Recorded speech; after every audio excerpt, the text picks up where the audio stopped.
Hey everyone, and welcome to Comic Breakdown. If you're new to the page, be sure to give us a like and a sub so you don't miss any of the content we have coming out. And today, we're going to be diving into our indie comic weekends. And today's comic that we're going to be covering is The Resistance. Now, this is published by AWA Studios Upshot. And while this is an indie comic, we have some pretty big names behind this. So we have Michael Straczynski. He's a creator of Babylon 5. He's a writer of The Amazing Spider-Man, Thor, Superman, Earth 1. And he's teaming up with Mike Deodato Jr. And he's the artist for Spider-Man, The Incredible Hulk, Infinite Wars, among some other things as well. And so these guys came together and created what I think is going to be a really awesome series. And I'm really excited to dive into this with you guys and find out what you guys think. So without further ado, let's dive into this issue. Alright, so for this opening scene, we're opening up to the Earth. And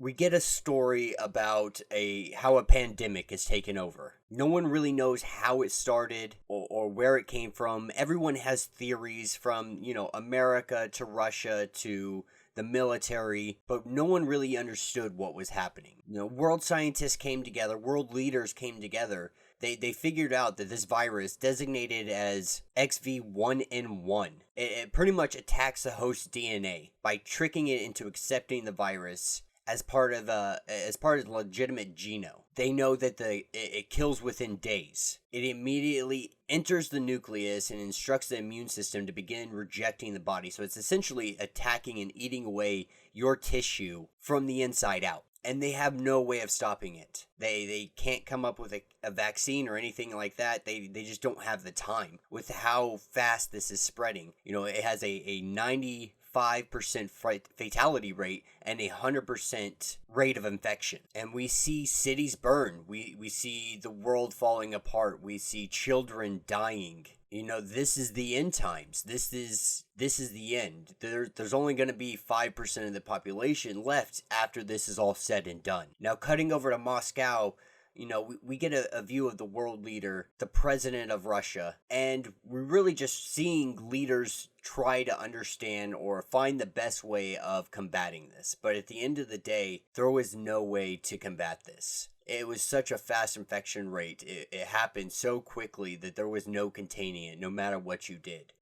Cutting over to Beijing, we see their leader trying by literally just carpet bombing entire cities to try to contain this thing. And at the end, it was futile. A week after that, 10 million more had already died. So nothing they were doing was working. Nothing they could do would stop this thing. And we just see the world go into utter chaos. What's left of government essentially passes out cyanide pills to the populace and is like, listen, this is pretty much going to be the last resort. If you get infected, you need to take this so it'll ease your symptoms. Because going through this is really just an absolute horrendous experience. So taking cyanide is the better option if you are infected. And the streets go empty. Though the world is closed. There's nothing existing. And then a broadcast that goes out, and the news is that the virus has gone dormant in patients all around the world. Unknowingly why, simultaneously everywhere around the world, as if a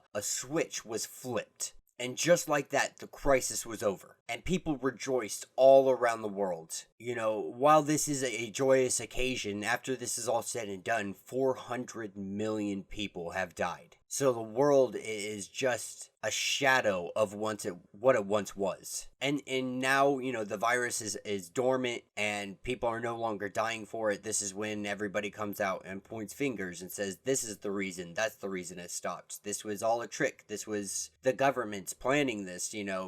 Every conspiracy you could possibly think of, people were coming out and saying that's what it is. But no one really knew. It was all theories. No one knew why or how or what it costs. And this is where we cut over to a girl named Lisa and Susie. Now, these two appear to be twins, and Susie seems to be dead. These two were survivors of the virus, and not only that, they seem to inherited some kind of abilities that they perceive to be a miracle. And she feels like she's doing her part to save the world, and we see her start to levitate into the air. And she starts to glow blue, and then just explodes. So when we're talking in terms of cost, we can only assume that they're insinuating here that she just gave her life to end the virus somehow through whatever abilities and powers she has. And her sister also seems to have those powers as well. So whatever this virus was, it's changed people. The survivors of those who are left, it's changed them in some way, shape, or form. Now, cutting over to the President of the United States, newly elected, he's talking to his head general, and they're discussing how to move America forward with what's left of the infrastructure and so on and so forth. And they divulge a little bit of information here that something was found the day the infection happened, the day the virus spread. There was like what seems to be alien aircraft that landed. And he's saying the threat came from the sky, not from across borders. And so we're getting a little bit of a glimpse that this virus may have been an alien attack of sorts. And so as they continue to argue, the general really accuses him of setting up a fascist state, and he's not going to have any part of it. And so they part ways, but as he goes to leave, he's kidnapped by some kind of undercover agents, and they throw him into a limousine, and no one ever hears from him again. And then we get a little bit of glimpse of a bunch of people from around the world that seemingly have gotten powers. Some of them are hiding away. Some of them are out in the open. Some of them are loners, lost, searching, transcending, gone mad, dangerous. This is the new world, the resistance that's going to fight back against whatever kind of fascist states are going to be built up. Whatever the world turns into, we're going to have a whole new look at what the world really is. So seemingly, there's thousands of people all around the world that have miraculously gotten powers. And it has to do with the virus in some way, shape, or form. Something that we just don't know or don't understand yet. And that will be where this issue ends. Let me know what you guys think down in the comments. I'm actually really excited to get into this series. It seems like it's going to be a lot of fun. I'm excited to see what kind of abilities they're going to introduce into this. You know, how it's all going to play a part. Are we going to see, superhuman people band together to be able to fight against, a fascist America or a fascist Russia or China or whatever, a fascist world government, whatever